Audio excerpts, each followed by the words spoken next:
Puji syukur kehadirat Allah Subhanahu wa Ta'ala atas limpahan rahmat dan karunia-Nya, sehingga buku ajar ini dapat disusun sebagai bagian dari upaya meningkatkan kualitas pembelajaran bahasa Indonesia dan karya ilmiah di perguruan tinggi.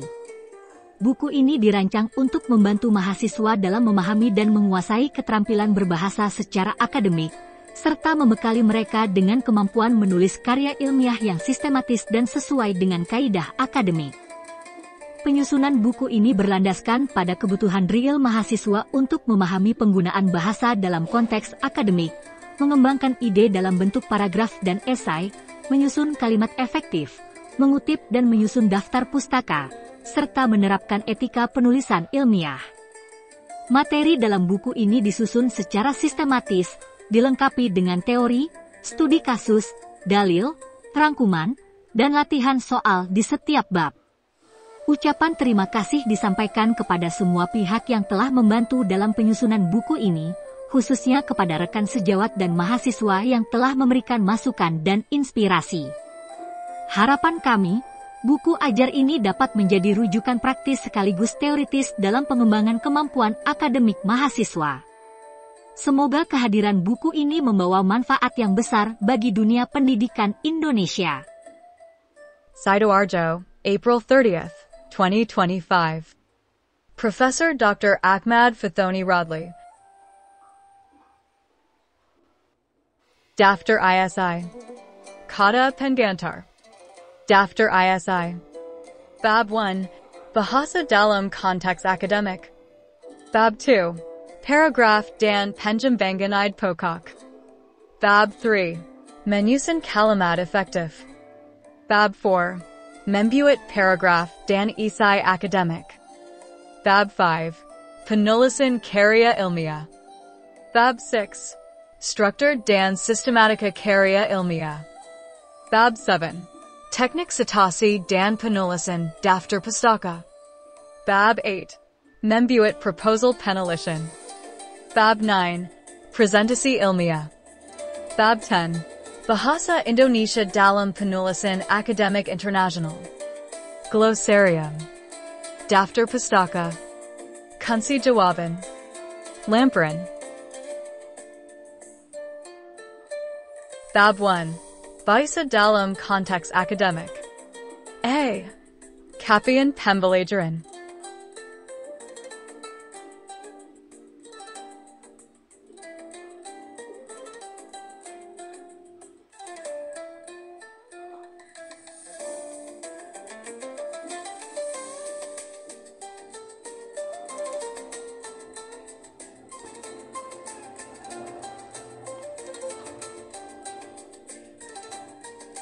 Setelah mempelajari bab 1 ini, mahasiswa diharapkan mampu 1. Memahami peran dan fungsi bahasa dalam konteks akademik. 2. Membedakan antara ragam bahasa akademik dan non-akademik. 3. Mengidentifikasi ciri-ciri bahasa Indonesia ragam ilmiah. 4. Menerapkan penggunaan bahasa akademik dalam berbagai bentuk tulisan ilmiah. B. Teori.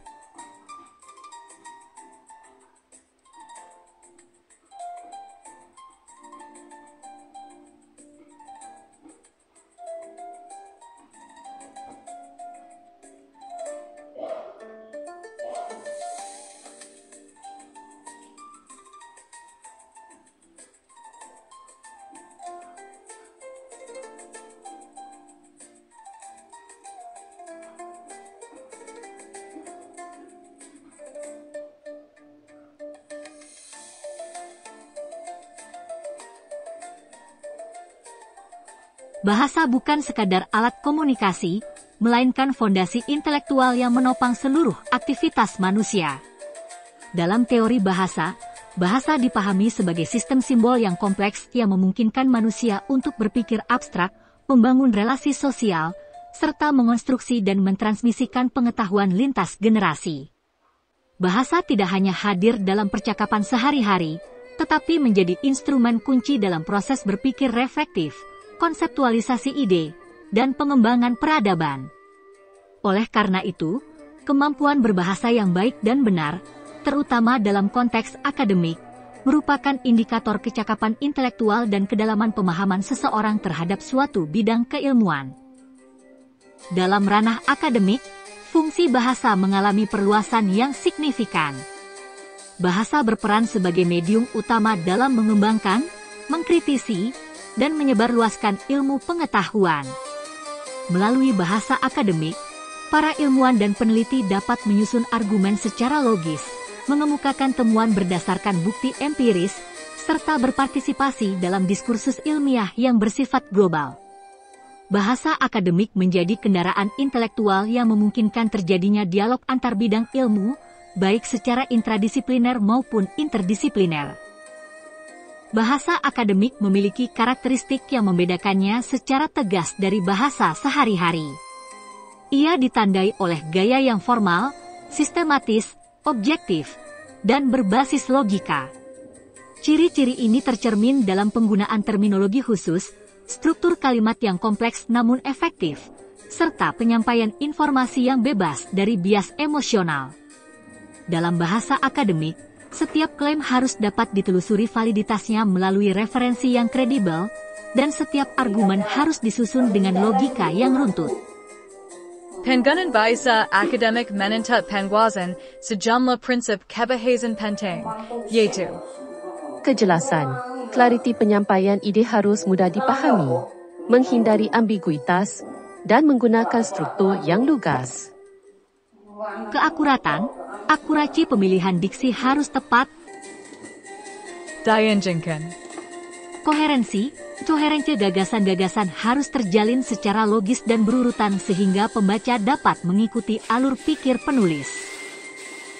Konsistensi penggunaan istilah, gaya penulisan, dan format kutipan harus konsisten dari awal hingga akhir tulisan. Tulisan.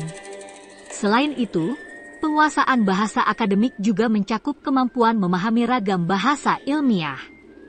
Hal ini meliputi penggunaan gaya bahasa objektif, struktur kalimat pasif atau impersonal, serta pencantuman sumber rujukan yang sesuai standar penulisan ilmiah. Kesalahan dalam penerapan bahasa akademik, seperti penggunaan bahasa informal, ketidaktepatan istilah, atau plagiarisme, dapat berdampak serius terhadap kualitas akademik dan kredibilitas penulis. Oleh sebab itu, pembelajaran bahasa Indonesia dalam konteks akademik bukan hanya berfokus pada keterampilan teknis menulis atau berbicara, melainkan juga pada pembentukan sikap ilmiah, seperti ketelitian, integritas, dan tanggung jawab intelektual. Mahasiswa didorong untuk mampu mengomunikasikan gagasan ilmiah secara efektif, baik dalam bentuk tulisan seperti makalah, skripsi, dan laporan penelitian, maupun dalam bentuk lisan seperti presentasi, diskusi ilmiah, dan seminar. C. Studi kasus.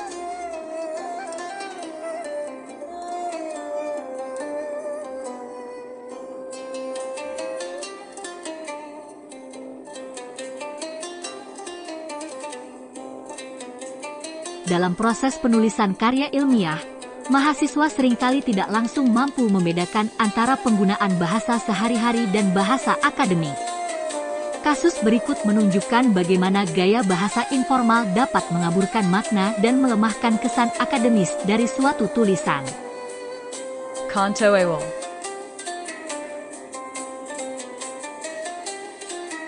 Penelitian ini penting banget karena topiknya menarik dan sekarang lagi tren di kalangan mahasiswa. Kalimat ini memang secara umum dapat dipahami, namun secara akademik tidak memenuhi standar kebahasaan ilmiah karena beberapa alasan berikut.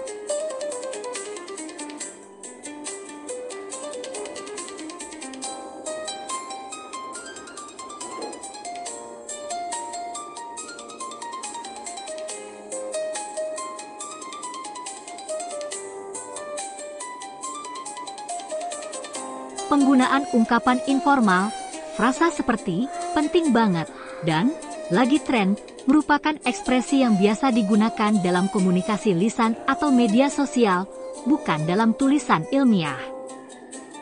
Ketidakjelasan makna, kata seperti menarik, sangat subjektif dan tidak menjelaskan alasan akademis mengapa topik tersebut penting. Kurangnya presisi dan objektivitas. Kalimat ini mengandung penilaian pribadi tanpa didukung dengan alasan atau data yang bersifat analitis. Perbaikan akademik.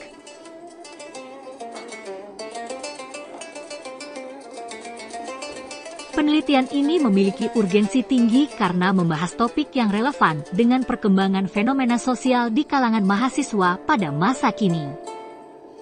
Kalimat yang telah diperbaiki ini mencerminkan gaya bahasa akademik yang baik dengan ciri-ciri sebagai berikut.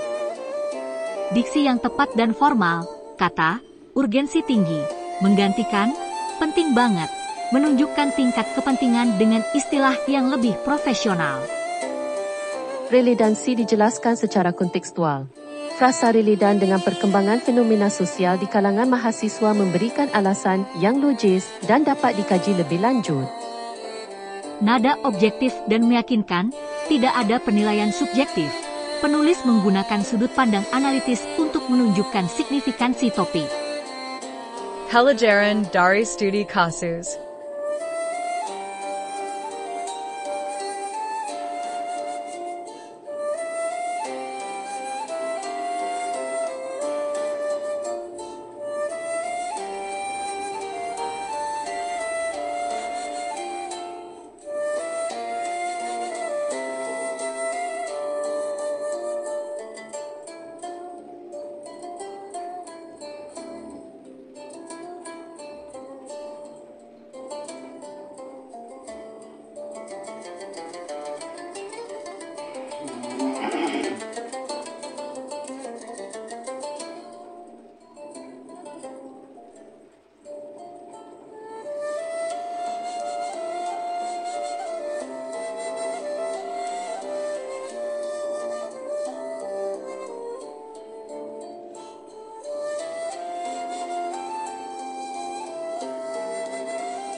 Studi kasus ini menunjukkan bahwa kemampuan menyusun kalimat dengan gaya ilmiah tidak hanya soal mengganti kata-kata informal menjadi formal, melainkan juga memahami konteks, struktur logika, dan tujuan dari tulisan akademik itu sendiri. Mahasiswa perlu membiasakan diri membaca teks akademik dari jurnal, buku ilmiah, atau karya tulis lain yang kredibel.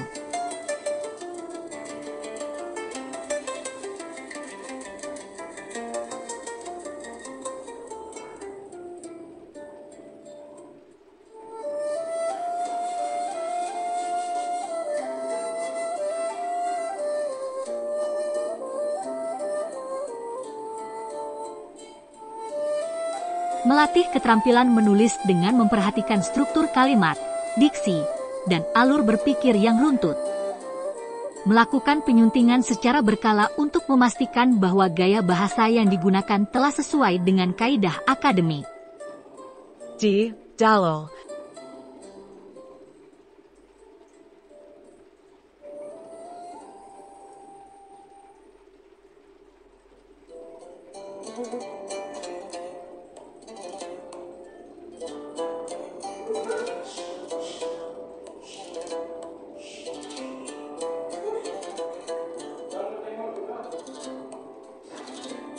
Dalam Islam, kegiatan intelektual seperti membaca, menulis, dan menyampaikan ilmu tidak hanya bernilai akademik, tetapi juga bernilai spiritual dan ibadah, apabila dilakukan dengan niat yang benar dan cara yang bertanggung jawab. Prinsip-prinsip kebahasaan dalam dunia akademik, seperti ketelitian, kejujuran, dan objektivitas, sejalan dengan nilai-nilai yang diajarkan dalam Al-Quran dan hadis Nabi Muhammad SAW. Membeka dan menulis sebagai perintah ilahiyah.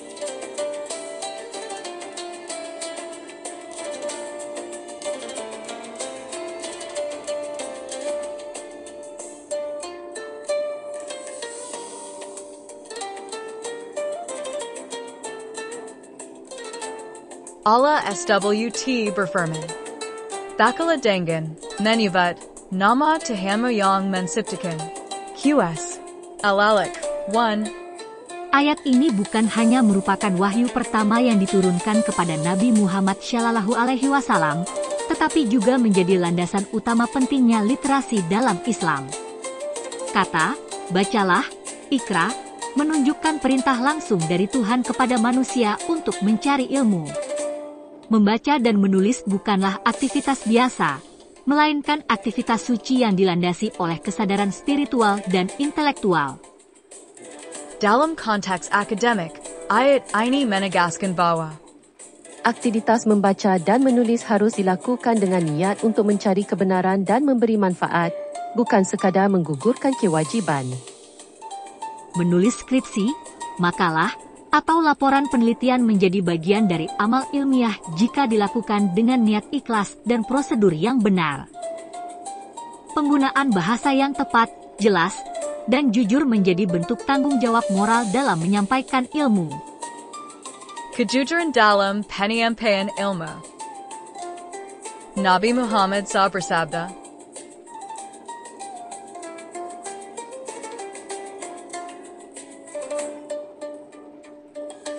Barang siapa yang berkata tentang aku sesuatu yang tidak aku katakan, maka hendaklah ia mengambil tempat duduknya di neraka.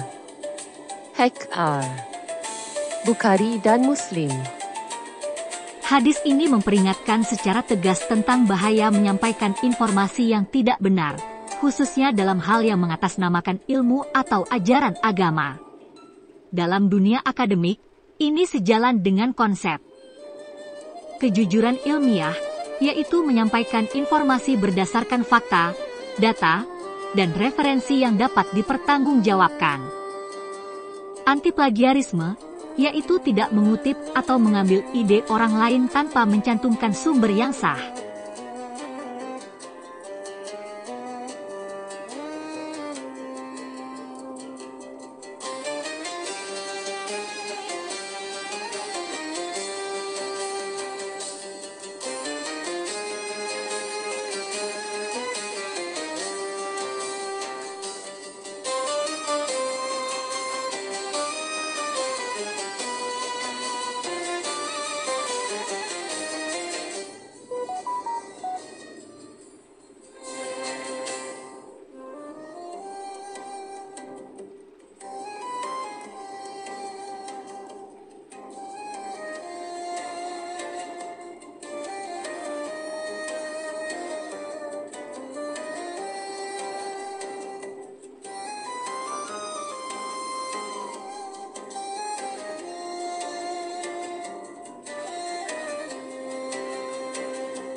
Etika penulisan, termasuk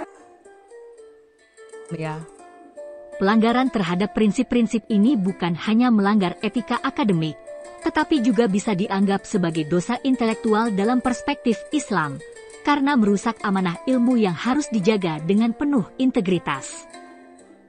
Baisa sebagai sermon amanah ilmu.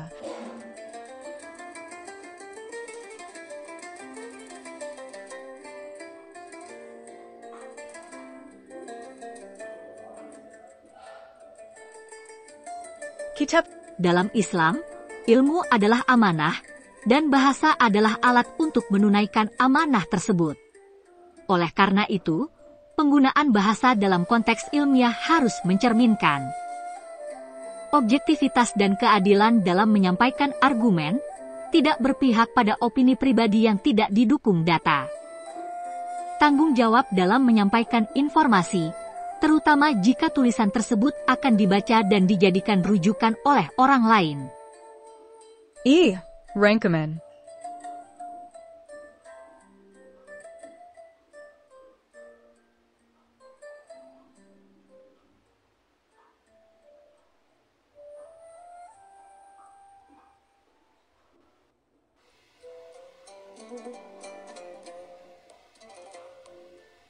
Rankaman. Bahasa dalam konteks akademik berperan tidak hanya sebagai alat komunikasi, tetapi juga sebagai medium berfikir ilmiah dan penyebarluasan pengetahuan. Ciri-ciri bahasa akademik meliputi formalitas, kejelasan, ketepatan, objektivitas, dan konsistensi. Formalitas mengacu pada penggunaan bahasa yang resmi, sopan, dan sesuai kaidah dalam konteks akademik atau profesional. Formalitas menghindari bahasa gaul, singkatan tidak umum, atau ungkapan pribadi. Kejelasan menekankan pada penyampaian ide secara jelas dan mudah dipahami. Struktur kalimat harus runtut, tidak berbelit, dan langsung pada inti pokok pembahasan. Ketepatan berkaitan dengan penggunaan istilah, data, atau informasi yang akurat dan sesuai konteks. Ketepatan menjamin bahwa tidak ada kesalahan interpretasi atau penyampaian fakta. Objektivitas menuntut penulisan dilakukan tanpa bias pribadi, berdasarkan data atau fakta yang bisa diverifikasi. Penulis harus menghindari opini yang tidak didukung bukti. Konsistensi artinya penggunaan istilah, format, gaya penulisan, dan struktur logika harus seragam dari awal hingga akhir. Hal ini membantu pembaca memahami isi tulisan secara lebih sistematis. Penguasaan bahasa akademik sangat penting agar mahasiswa dapat menyampaikan ide, hasil penelitian, dan argumentasi ilmiah dengan benar dan profesional. Penggunaan bahasa akademik yang baik juga merupakan wujud tanggung jawab intelektual dan moral dalam dunia keilmuan. F. Latihan Sol.